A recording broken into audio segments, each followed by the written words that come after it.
Hey guys, currently in Austria, boy here, and welcome back to another video. So today I get the chance to do something rather special. As you can see by the title, I'm going to get to drive a racing driver's motion rig. And that driver is Andrej Rakovic. Did I get that right? Nearly got it right. Nearly right. So Andrej has done racing in the past. Very quickly tell our guys what you've done in the past in the real world. In the real world, I drove rally cars for first. I was karting, but then it was track sports, and I want to jump and I want to slide, and I loved watching rally. And I made a contact with Holzer, and then I had the opportunity to drive in the Formula cars. Then it was a step for me into life, which way to go, being a race driver or learn something real.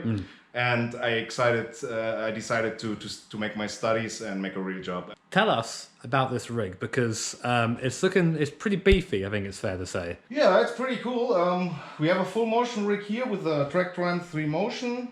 We have butt kickers on here. We have a direct drive wheelbase with some vent for VR, driving with the valve index. Nice wheels for Formula this time. We're driving the LMP1, the Heusinkfeld Ultimate pedals, and a 5.1 sound system, so it will be loud. Yeah, and just having some fun in there and trying to get as real as I can. So you're also a driver coach, and you use this rig to help some of the drivers. Do you think the motion really assists with that? Because that's kind of the main thing that interests me, is how much you've gone in detail of motion on this. Yeah, the motion is the problem. If the motion is set up right, it really helps feeling impulses and react on things and behaviors of the car. If the motion is not set up right, it could distract you from the real thing. So we really did a long research and firmwares and everything to develop a motion feeling which is near the real car. And so it helps, yes. And luckily for me, and maybe for you guys, Andrej has been kind enough to offer up the rig for me to, well, have a go on and test out what it's like to try out a motion rig that's been set up by a racing driver. And also, he's let me use his OBS. So, a video for you guys. So Andrej is just setting up the car and the rig for me at the moment. We're going to be trying out our trusty Audi R18 LMP1 tractor at the new Silverstone circuit to try and get an idea of, well, what information this motion rig can give me.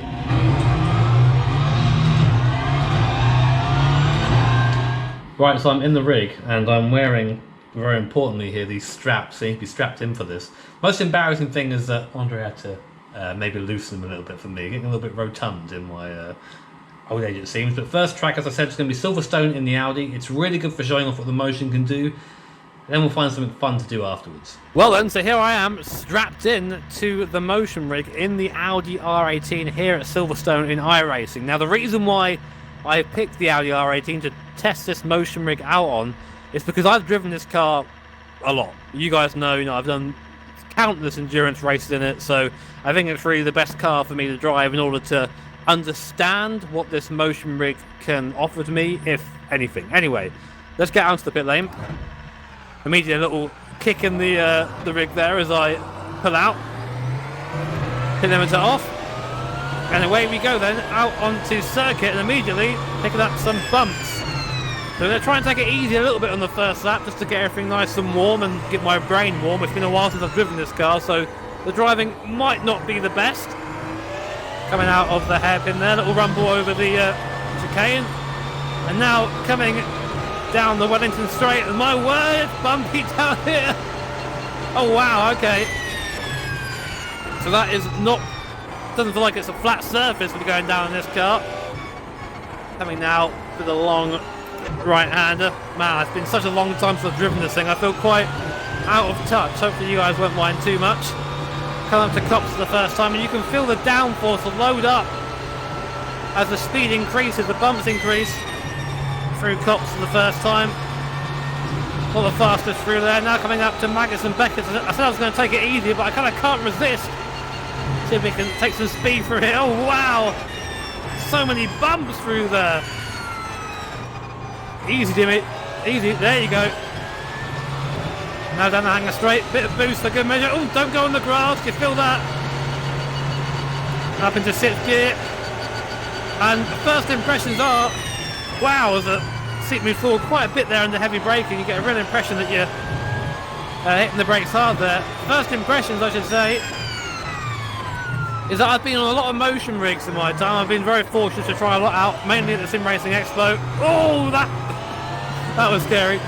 And motion rigs there kind of seem like the guys who have them are just trying to show them off. It's, oh my word, just trying to show off what the rig can do. This feels like it's a lot more subtle. It's not distracting from the driving. There are a couple of rigs that I've driven that the motion is so intense that it actually moves you and moves the wheel in your hands, and you end up making mistakes with it. This doesn't feel that way at all. Coming in down, well into the straight again. Look how bumpy it is. As the downforce loads up, hit the brakes heavy, coming into Brooklands. A little bit of understeer on the way in there. You can kind of feel the car getting a little bit upset with me, pushing it a bit too hard into the apex. But as I said, it just feels subtle. It doesn't feel like it's in your face. It isn't saying, hey, look at me, I can move around. It's saying, you know, it's a bit bumpy down here. I was a bit quick into that corner. Try it a different way. Let's see if we can really attack Max and Beckett's now. It's such a fun, complex of corners with a downforce car. You really get an appreciation for just how stiffly sprung these cars are. I'm not driving it very well, as you can see, but I think the idea is the same.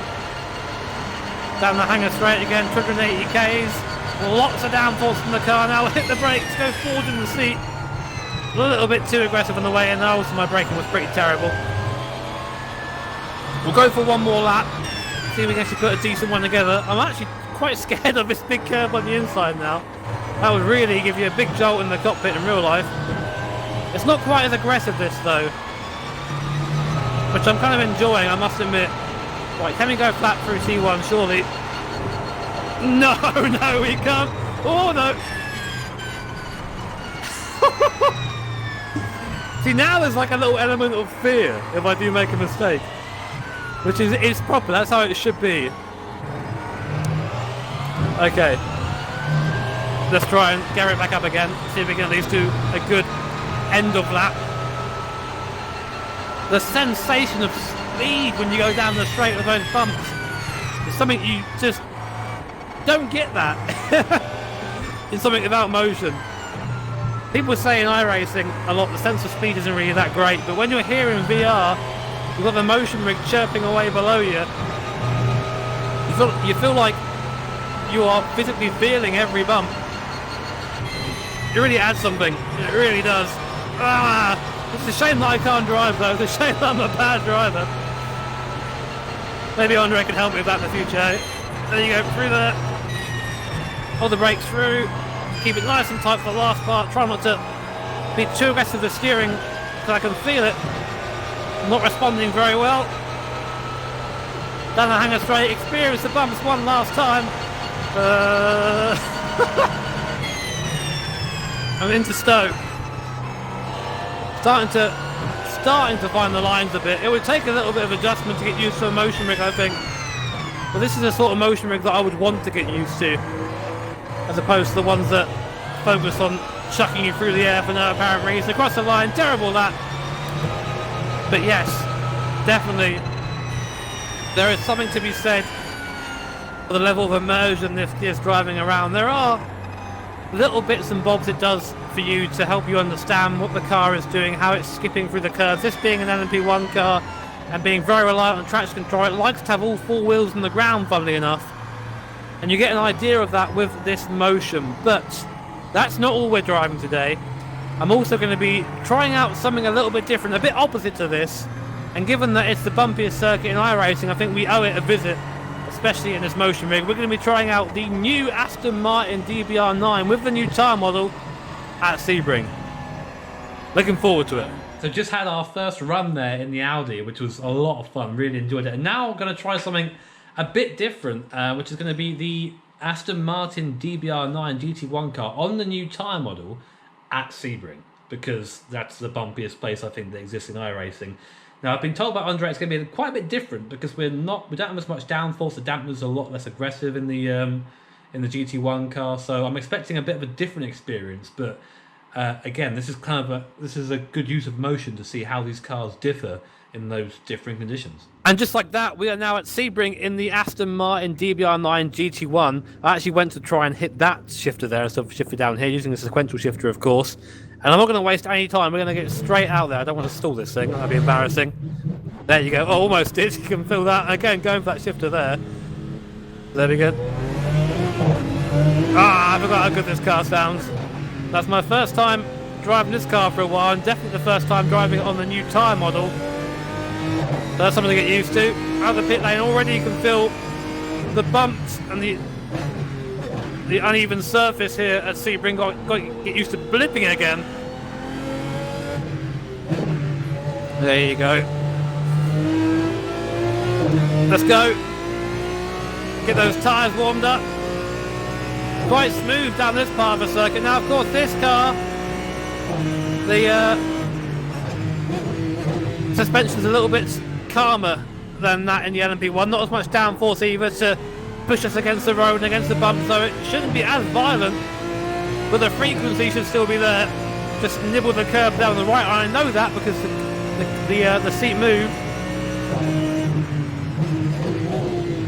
God, I'm bad on the blipping in this thing, and the brakes there. A little bit of a lock up, but it was recoverable, which is nice. Woohoo! Okay. Trying to get used to driving this thing again. You can really feel how the tarmac changes, especially through Tower there. Going through this really nice fast section now. And my timing on the blipping is definitely not where it needs to be, but we won't worry about that too much. Woo-hoo! You can really get this thing sideways if you want to. I wouldn't recommend it though. I feel like I'm burning those rear tyres already. So much torque in this V12. Right, down the back straight, and now I'm curious to see what it's like down this front straight. It's been quite calm so far. We all know that Sunset is super bumpy. See if I can get through without locking up and making a mistake. Yeah, you can feel all the bumps underneath it, all through your bum. The car eats it up though, like it's made for it. GT cars, of course, are a lot more forgiving on the bumps than the LMP1 car was. We're only running the baseline setup, so we're not perfect. There's a wall there somewhere, Jimmy. There it is. Oh, bump. That was scary. But you can feel it getting loose. You can feel it, the rear end moving away, and you can feel it in your bum. It's not the same as real life, but it's definitely an addition. It's definitely more information that you wouldn't have without the rig.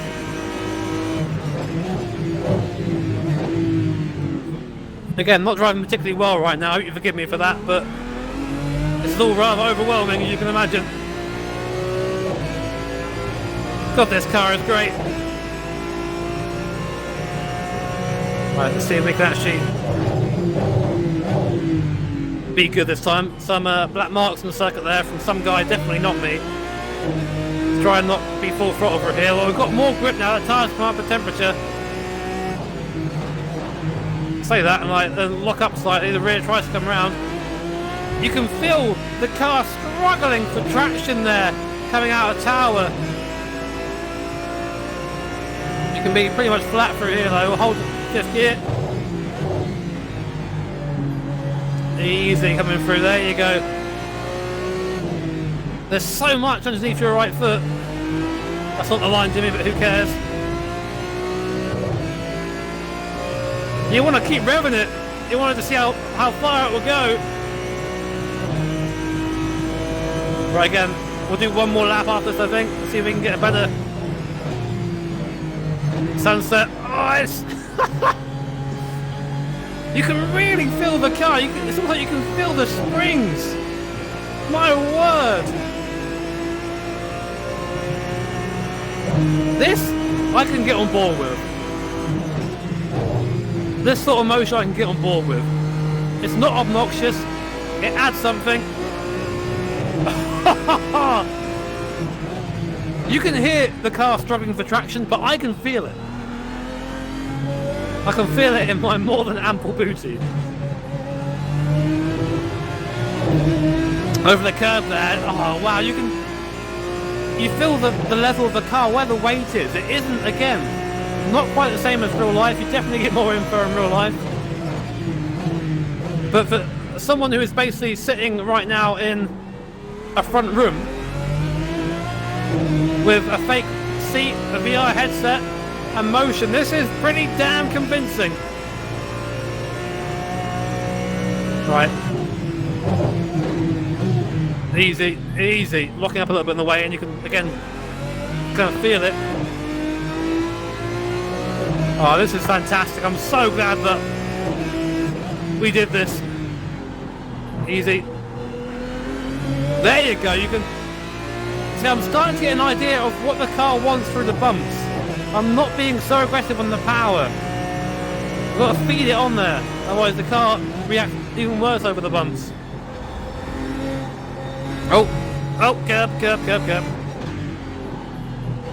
Probably carry third through here. And slide out for good measure.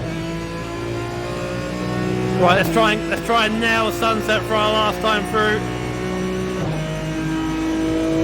Lego! Chuck it in!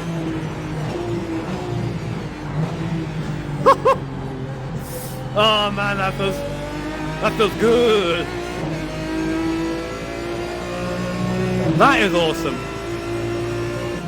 For me, like that was better than the LMP1 because you can feel the car move around more. LMP1 cars are planted for the most part. This car definitely isn't. And through here, for example, you can feel the car struggling for grip, and you can feel where the motion rig's coming in. You can kind of feel it, the car working its way to the outside the corner to a point where traction is good and you can get back on the power. It is awesome. Again, someone very skeptical of motion rigs. This, I think, it adds information without taking away control or visibility or anything like that. And yeah, it is awesome. This is great. I like this. Yeah, so that was pretty damn cool. I kind of came into this thinking, oh, here we go, another motion rig. But this is nice. There's a level of subtlety that takes a while to get used to. You kind of start feeling through your bum a little bit, which is exactly what you do in a real life racing car. And getting to kind of teaching yourself to understand it is the first part of it. And then kind of working out what to do with that information is the next part. And that comes fairly quickly, quicker than it would if we're just using like a single monitor or a single screen. I think that it kind of speaks for itself really, that I can turn up, someone who is a pleb, I don't race real cars, just a sim racer really, and can start feeling these things and translating them within the first couple of laps. I think it shows that there is definitely a use for motion. I think even with this rig and the advancements that this makes, for me, in my opinion, there's still room to improve. There's always room to improve. But it's a really good step in the right direction. But the next question I'm going to ask is probably one that you've been all wondering this entire time. Andre over there, how much did this cost? Whoa, you really asked me that? I don't know. As a guess. As a guess. Everything with computer, 25, 30, I don't know. I really don't know. So 25 or 30,000 euro, including the computer. And as a comparison, my rig, it's about 5. So, I mean, you get an awesome experience, whether it's worth the money or not, that's up to you. But I'm glad that I get to test one. I haven't got to pay for it. But so yeah, gonna end off the video there. Thank you so much to Andre there. Say goodbye, Andre. Yeah, please. He was awesome and really helpful throughout this whole experience, and this was great fun to do. And most importantly, I hope you guys enjoyed it. If you did, of course, hit the like button, subscribe, do all the good things. And yeah, I will see you when I get back from Salzburg. Take care. Have an awesome day. See you all next time.